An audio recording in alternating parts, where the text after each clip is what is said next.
Good morning student. पिछले video में हम लोग मोल कंसेप्ट स्टार्ट किए थे और उस मोल कंसेप्ट में बेसिक पार्ट आपको बताया था कि मोल एवोगाड्रोस नंबर के बराबर में होता है। एक्चुअली ये नंबर को रिप्रेजेंट करता है and it is equal to 6.022 into 10 to the power 23 होता है। आपको ये ध्यान देना है कि एटम का मोल पूछा जा रहा है या मॉलिक्यूल का मोल पूछा जा रहा है। अगर एटम का पूछा जाएगा तो वहाँ हम लोग ग्राम एटॉमिक मास लेते हैं, और अगर मॉलिक्यूल का पूछा जा रहा है तो वहाँ हम लोग ग्राम मॉलिक्यूलर मास लेते हैं।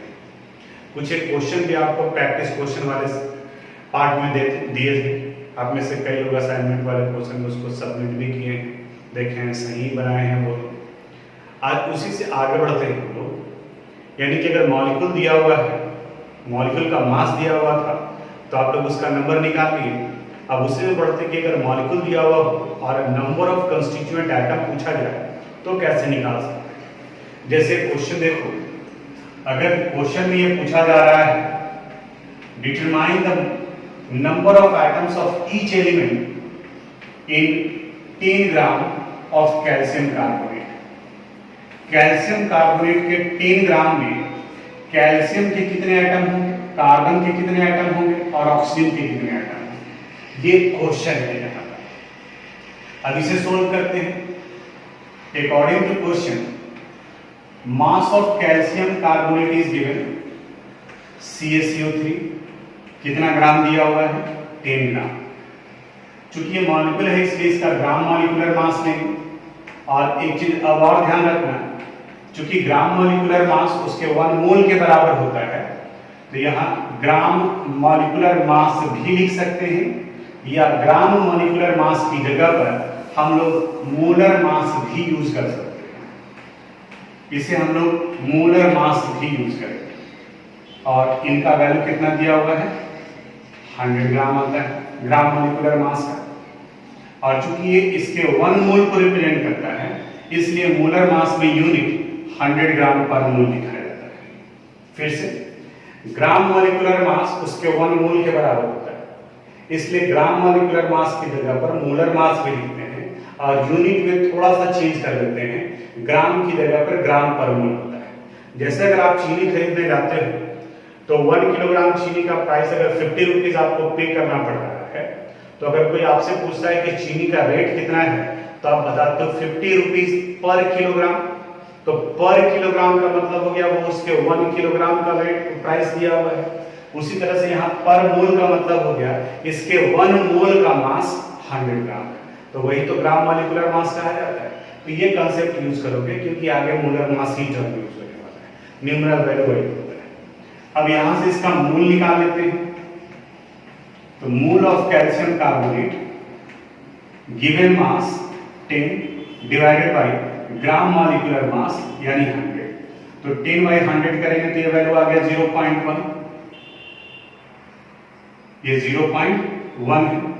अब यहां से नंबर ऑफ मॉलिक्यूल्स निकाल लेते हैं। नंबर ऑफ मॉलिक्यूल्स का फॉर्मूला है mole into Avogadro's number. Number of mole आ गया 0.1, अवोगाड्रोस नंबर का value 6.022 into 10 to the power 23। ये नंबर ऑफ मॉलिक्यूल्स निकल गए। किसका मॉलिक्यूल्स निकला है, कैल्शियम कार्बोनेट का। अब इसी से आगे बढ़ेंगे हम लोग, ये निकालेंगे कि इसमें कैल्शियम के कितने एटम्स हैं, कार्बन के कितने एटम्स हैं और ऑक्सीजन के कितने एटम्स हैं। अब उसको समझाने के लिए यहां हमें इरेज करना पड़ेगा।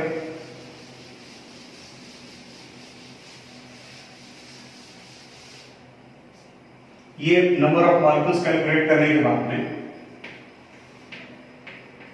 नंबर ऑफ कैल्शियम एटम बनाते हैं।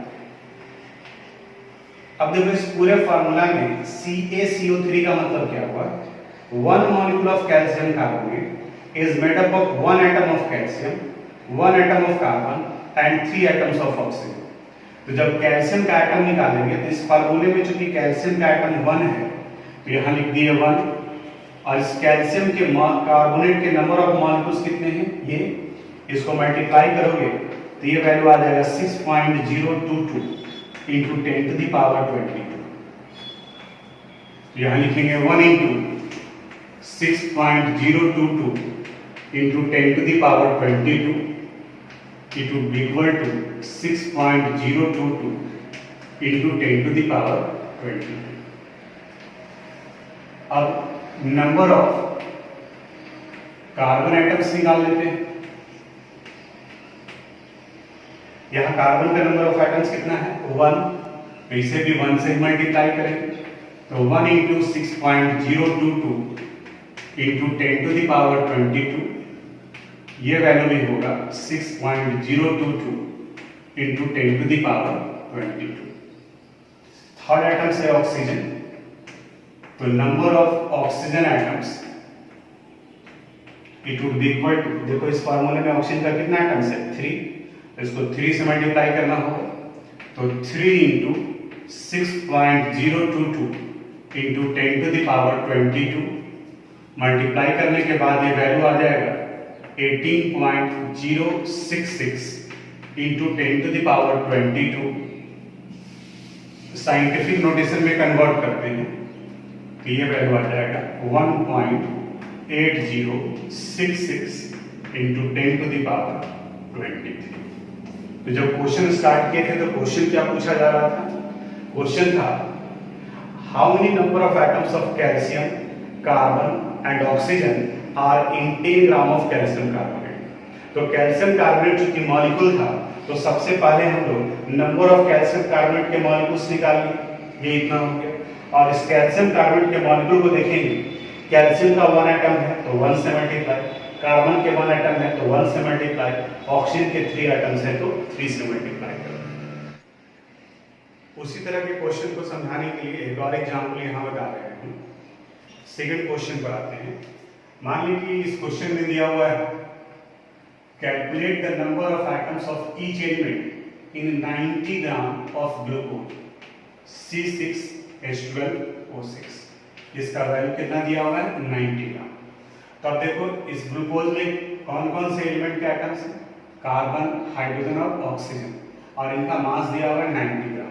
तो सबसे पहले हम लोग ग्लूकोज का मॉलिक्यूल निकाल लेते हैं, उसके बाद फिर कार्बन, हाइड्रोजन और ऑक्सीजन का नंबर ऑफ एटम्स निकालेंगे।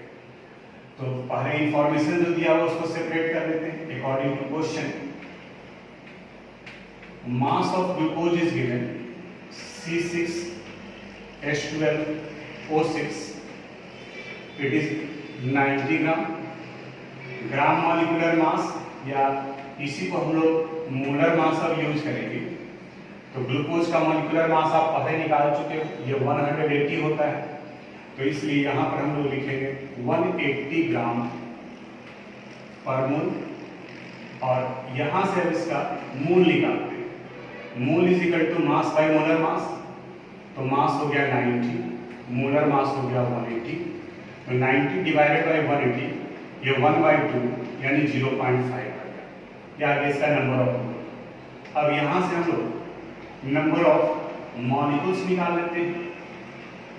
Number of molecules of glucose C6H12O6, क्या होता है इसका फार्मूला?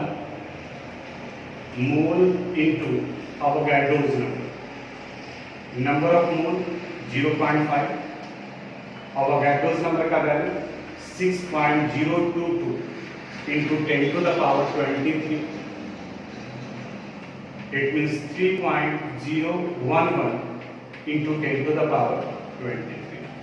ये निकल गया नंबर ऑफ मॉलिक्यूल्स इसका ग्लूकोज का। अब इसके बाद में हम लोग को निकालना है नंबर ऑफ एटम्स, कार्बन के एटम्स, हाइड्रोजन के एटम्स और ऑक्सीजन के एटम्स। तो पहले कार्बन के एटम्स निकालते हैं। Number of carbon atoms it would be equal to, formula देखो, इसमें कार्बन के कितने एटम्स हैं 6, तो 6 into number of molecules 3.011 into 10 to the power 23। आप मल्टीप्लाई करके यहां लिख लीजिएगा।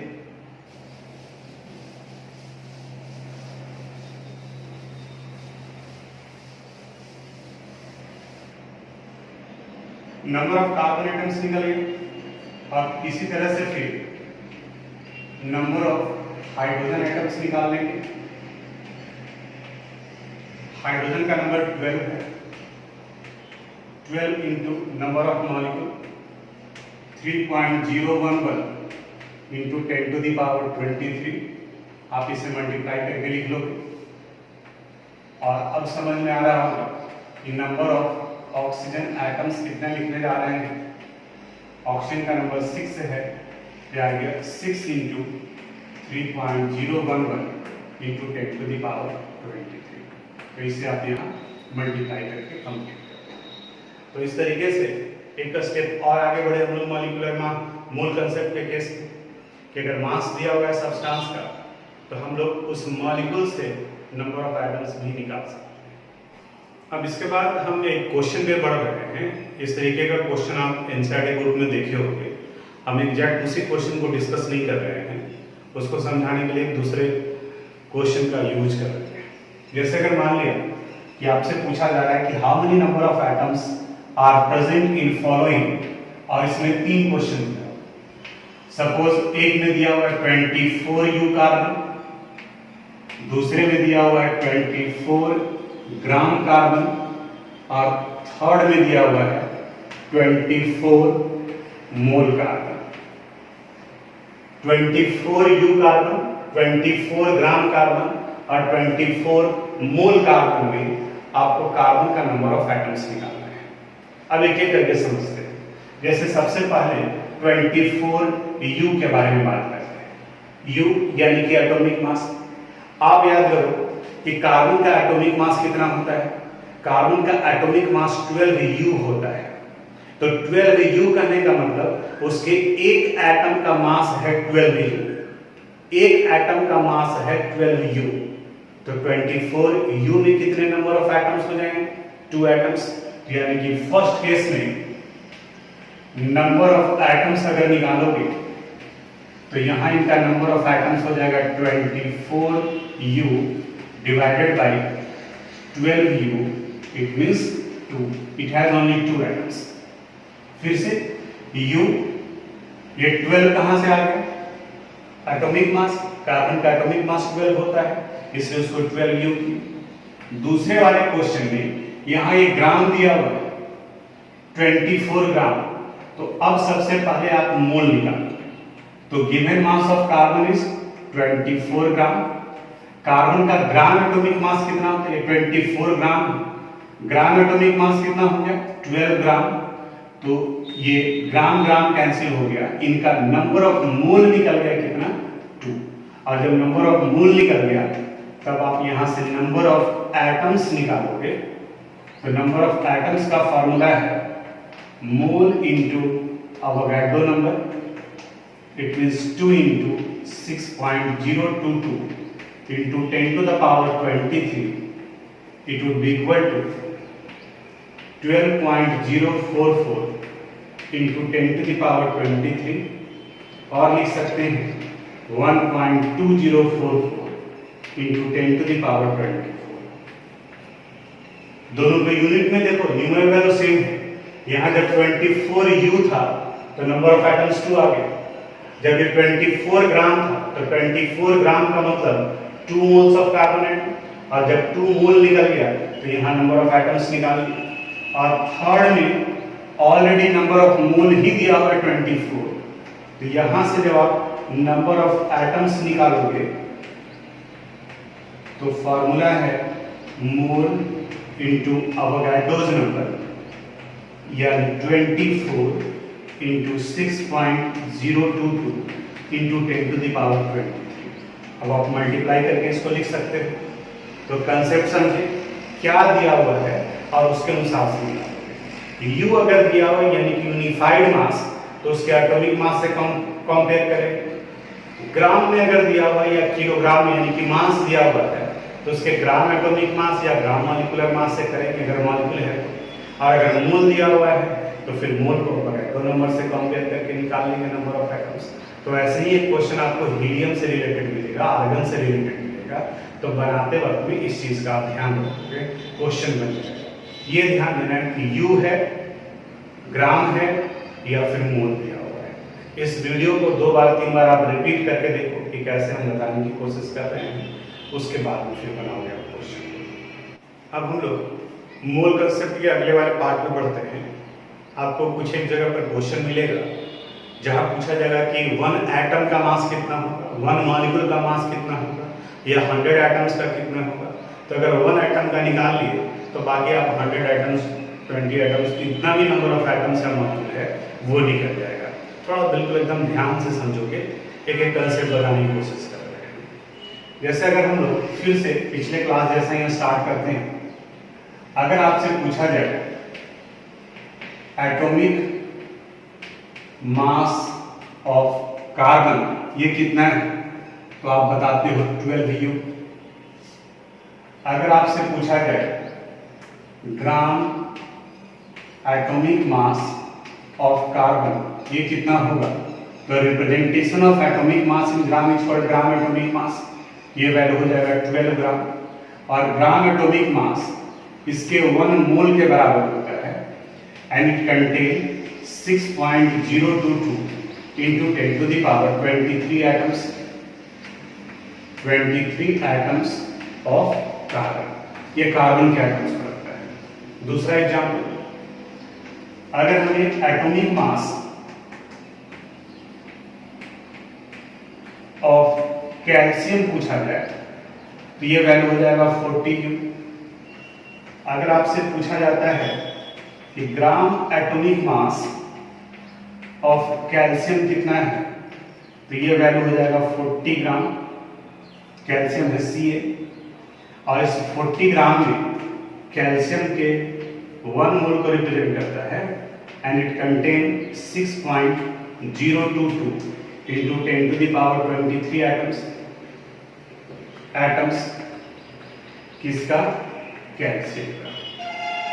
अब यही मेन पार्ट है, ध्यान देना, यानी 12 ग्राम has 6.022 into 10 to the power 23 atoms of carbon और 40 ग्राम has 6.022 into 10 to the power 23 atoms of calcium। यानी कि कार्बन के इतने एटम्स का मास 12 ग्राम और कैल्शियम के इतने एटम्स का मास 40 ग्राम है। तो जब 6.022 into 10 to the power 23 atoms का मास 12 ग्राम है तो 1 एटम का मास आप निकाल सकते हो यूनिटरी मेथड से।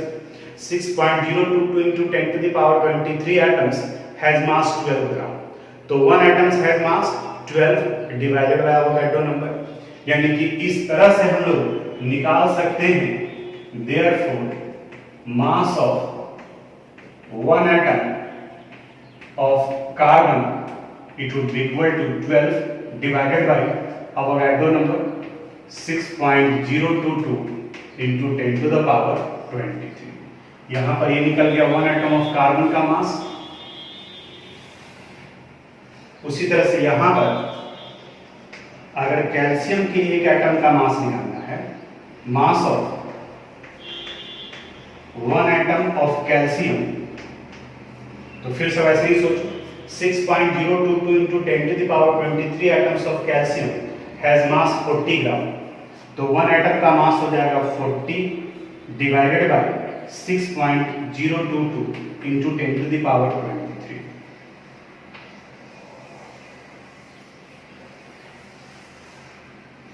अब अगर गौर से देखोगे तो इन दोनों के मिलने से एक नया फार्मूला डेवलप कर गया। कौन सा फार्मूला डेवलप कर गया, यानी कि अगर किसी एलिमेंट के एक एटम का मास आपको निकालना है तो ग्राम एटॉमिक मास को एवोगाड्रो नंबर से डिवाइड कर दो। तो कार्बन के केस में 12 divided by Avogadro number, calcium के केस में 40 डिवाइडेड बाय एवोगाड्रो नंबर। तो अब बाकी का कोई कांसेप्ट लगाने का जरूरत ही नहीं है। आपसे अगर कोई पूछे कि ऑक्सीजन के एक एटम का मास कितना होगा, 16 divided by Avogadro number. Sodium के एक एटम का मास कितना होगा, 23 डिवाइडेड बाय एवोगाड्रो नंबर। तो यानी कि फार्मूला यहां पर हम लोग लिख सकते हैं। ये सारा कुछ आप अपनी कॉपी में नोट कर लोगे। अब यहां से हम लोग सीधे फार्मूला पर आ जाते हैं।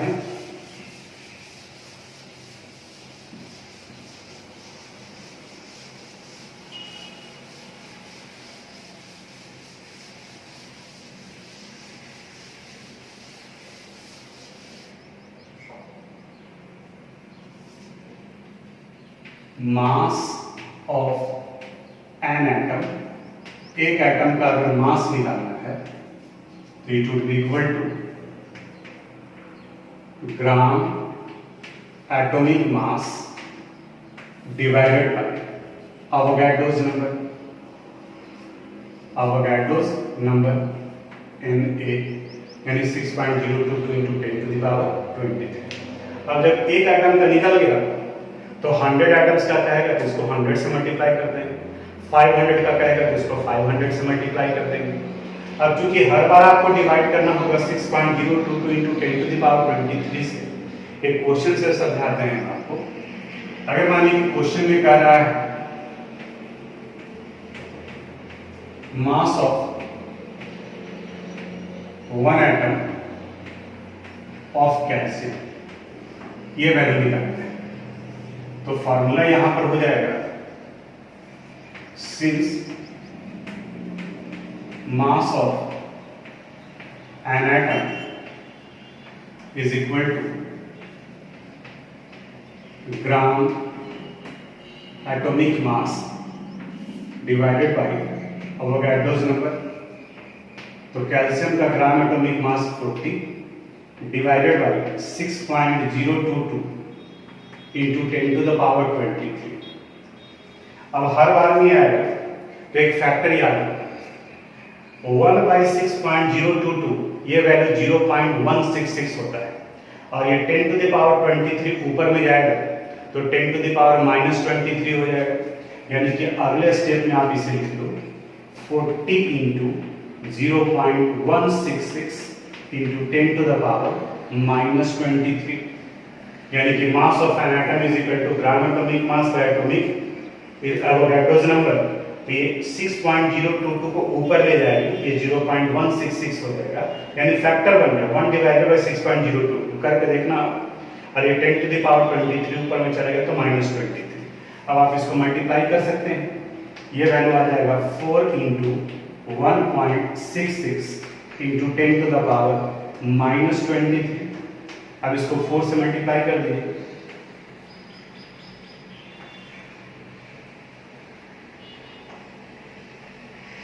6.64 into 10 to the power -23 ग्राम। ये वैल्यू आ गया 1 एटम का। उसी तरह से अगर 100 का था तो इसको 100 से मल्टीप्लाई कर देते, 200 अगर कहा जाता तो 200 से इसको मल्टीप्लाई कर देते। तो ये 1 एटम का निकला। बिल्कुल उसी तरह से 1 मॉलिक्यूल का अगर पूछा जाए तो फिर फार्मूला में क्या आ जाएगा, सेम कंसेप्ट,